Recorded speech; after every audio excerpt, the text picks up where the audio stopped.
I mentioned this in prior videos, but when you just feel the engagement here of the Bendix, it takes more force with the GasGas Bendix than it does with this Honda Bendix. That is just so light, it's like nothing.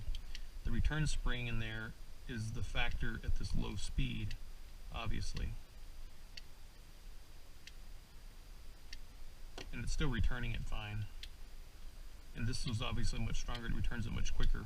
I don't know about much stronger, but it is stronger than the Honda part. So anyway, of interest. So now I'm going to take it apart, pull this C-clip off,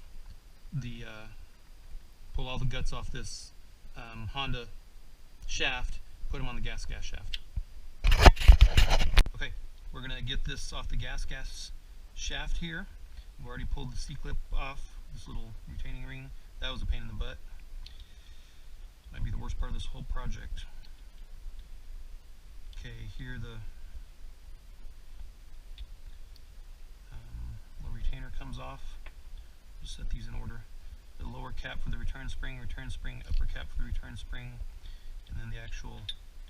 Now what's interesting, okay, so this worm gear here has to match up. Actually, this one has to match up with that. And this is the little spring in here that everybody talks about on the GasGas Rider forum about stretching. So we're going to pull these little pieces off right here, these little centrifugal pieces, that when they drive out fast enough, that engages this inner part and drives this down. And so this little spring is what's interesting. Now, okay, so what I'm interested to see is this is the GasGas spring that everybody stretches. I just want to see about what diameter it is, and it looks like it's about that 19 millimeter.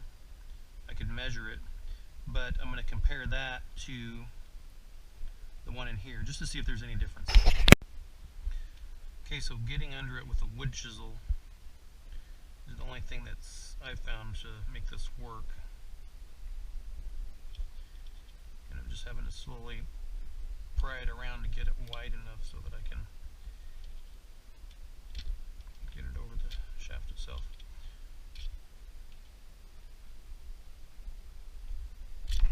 I only skewed my thumb once.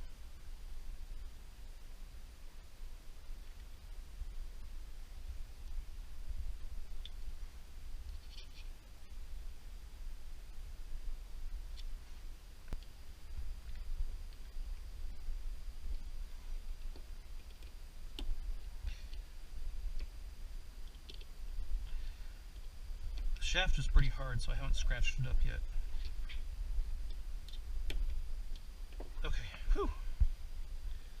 That was a monster.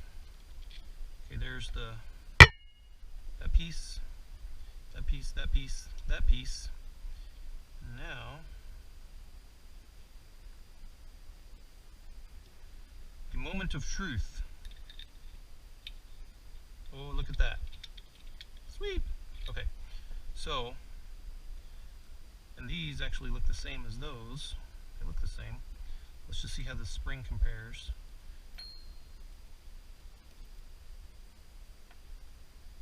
It looks the same.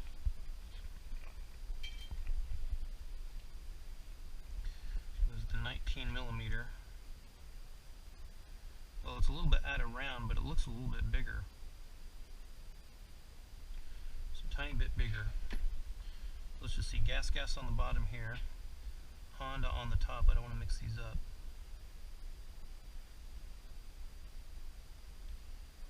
A little bit out of round.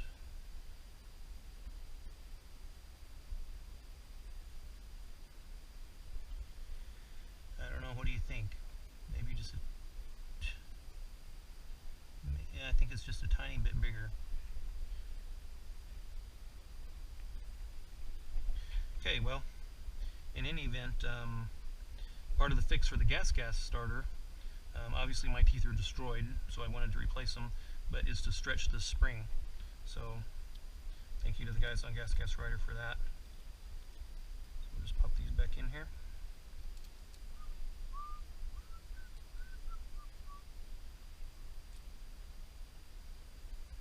Be kind of careful stretching this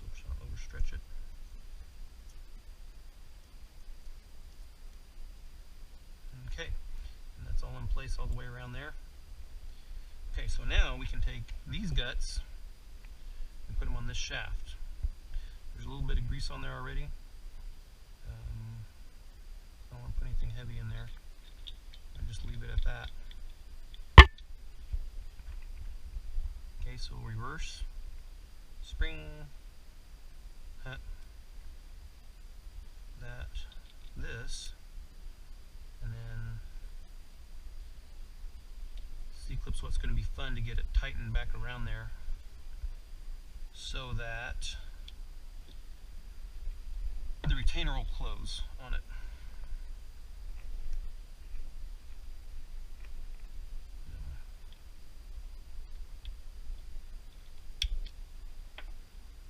So I'll just take a pair of pliers and try to squeeze that.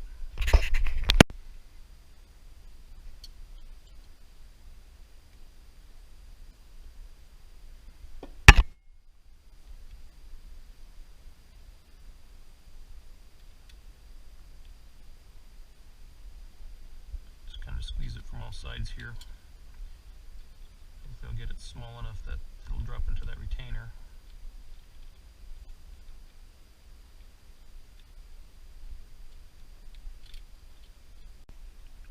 Okay, it took a little bit of work, but I don't know if you can see it, it's flush around there now.